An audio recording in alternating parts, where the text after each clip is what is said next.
Hello, Year 5. So, you join me here back in 873 AD. This is Mr. T as a Viking, and I know we're not studying Vikings, but the time period overlaps with the Anglo-Saxons. So I just want to give you a tour of what daily life was like. As you can see, I am by water, by a river, as most settlements were. So there is a longboat that many Vikings and Anglo-Saxons would have used to travel around it. So let's have a look what's in the village.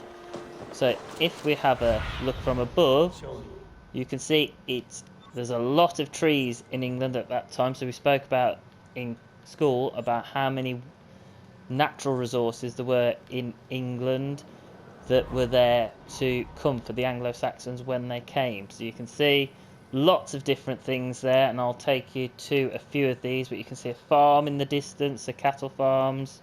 Okay, there's a grain farm, and there's a couple of other bits that I'll show you.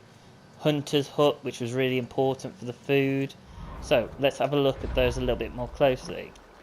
So the first thing that we come to is a blacksmith, and as you can see there, they're working on making some tools. He stopped because he wants to serve me. So you can see that he's making some tools in here, and if we have a look inside, we can see that he's got all his tools there, and this would be a typical little hut where you could work from and live in. Okay.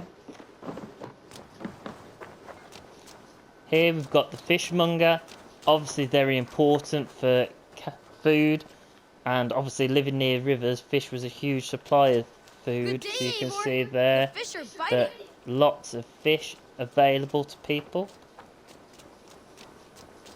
We've got a little shop here, so you can see different things. I'll have a look inside.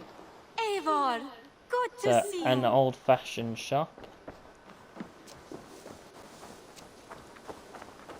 Here we've got the hunter's hut. Okay, and you can see there the animal that was, I'm not sure what animal, but he's carving that because they would have caught the animals and then used that for food. I'll just take you quickly around the back. See lots of animals roaming around the village. So we spoke about the villages as a lot of Anglo-Saxons moved back to villages after the Romans had started establishing towns. So we've got stables, so somebody who looks after the horses, as that would have been the main way of travelling.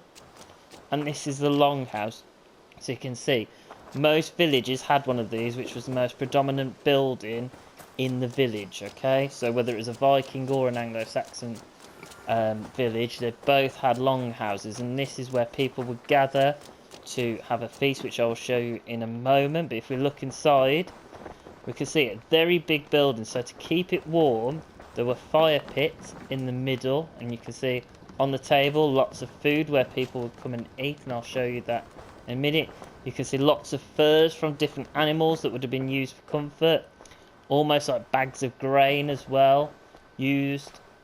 So here's a chair, you can see there's a bear skin, I think, there that would be used, and chairs, so the furs would be used to decorate that as well as their own pillows. I'll just show you what a room would have looked like. For some reason there's a wolf in there, maybe it knows I'm a Wolves fan. Don't know what that's doing in the bed, I wouldn't want to sit that, but you can see the bed made out of wood, and you can see the wood carvings are incredible. Lots of things made from wood. Okay, and then the bed made with furs again to keep people warm whilst they slept. Lots of candlelight because obviously there's no electricity, so candlelight was the main thing. So I'll just show you what a feast was like. So if I ring the bell, I'll start the feast. And then it should give us a little clip that shows the village enjoying themselves at a feast.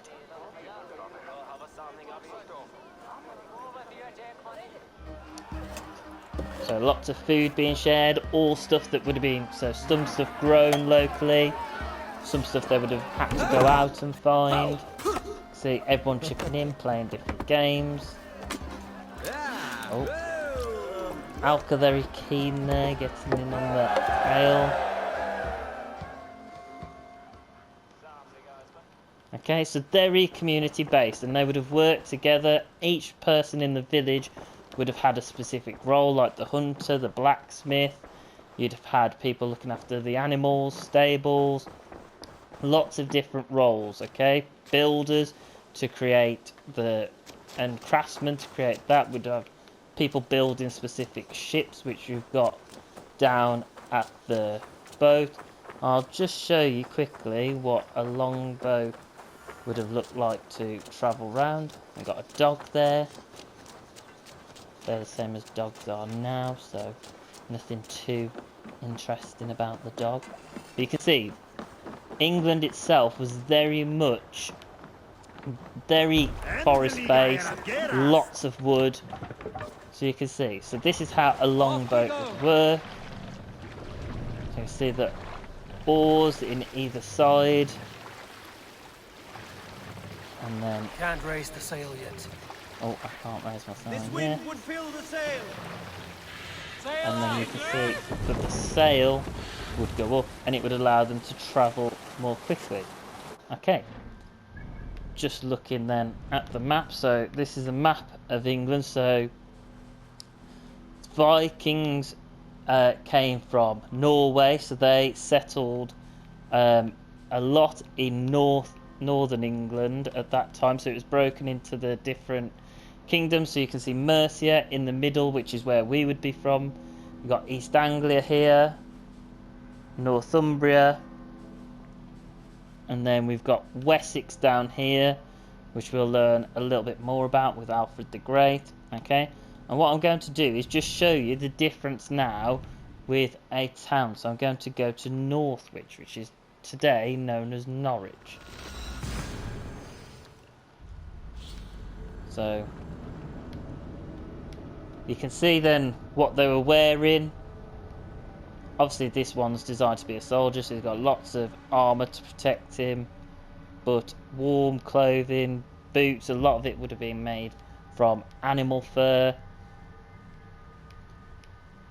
And interestingly, the Romans, most people lived in towns back then, and when we look around you can see elements of the Roman influence on Britain that sort of almost we went backwards towards during the Dark Ages and Middle Ages, where more things went back to being made out of wood rather than stone, and we didn't have the same advancements as the Romans had, like the sanitation, the baths that they created.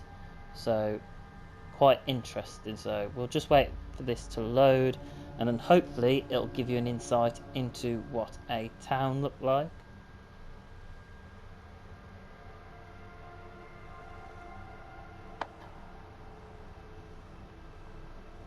Hopefully you'll be able to fast forward this if this works properly.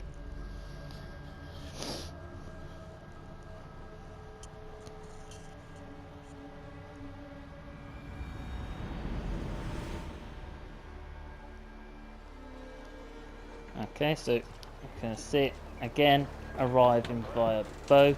You can see in the town much more people, lots of market stalls here that you can see. So where people would come and trade different goods. You can see there's a shop here that we can go in again. So where different things could be purchased, but again wooden huts that people would have used. I'm going to go up and have a look, and like a village there was still the long houses in the middle. So you can see this one raised, so it's almost got lots of protection, so if people did attack, because there were lots of this going on, Vikings clashing with Anglo-Saxons. So you can see straw on the roofs, and just have a look inside and it'll be similar.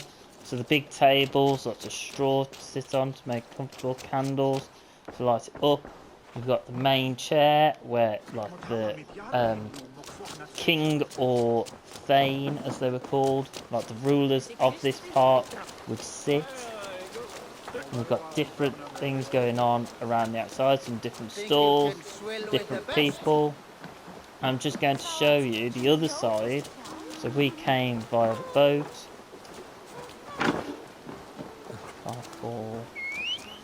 So I'll call my horse because that was the quickest way of travelling back then.